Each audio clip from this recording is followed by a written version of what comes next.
అనగనగా ఒకప్పుడు ఒక రాజ్యంలో వీరేంద్రుడు అనే యువకుడుండేవాడు. అతను ధైర్యవంతుడు, వినయశీలుడు.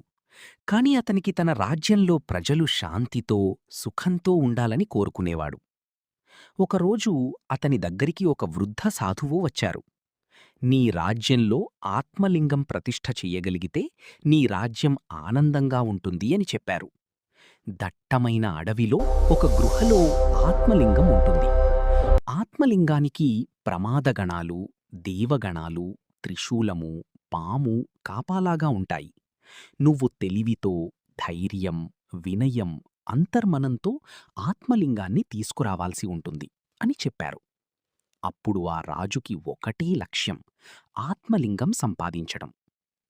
ఒకరోజు అతను తన తల్లిదండ్రులకు నమస్కరించి, నేను ఆత్మలింగాన్ని తెచ్చి ఈ రాజ్యానికి శాంతి తీసుకురాగలను అని చెప్పి ప్రయాణం ప్రారంభించాడు.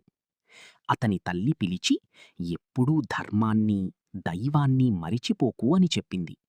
అడవిలో మొదటి పరీక్ష. దారిలో అతనొక గాఢమైన అడవిలోకి వెళ్ళాడు. అక్కడ ఒక్కసారిగా పెద్ద రాక్షసుడు చాలా భయంకరంగా ఉండి ప్రత్యక్షమయ్యాడు.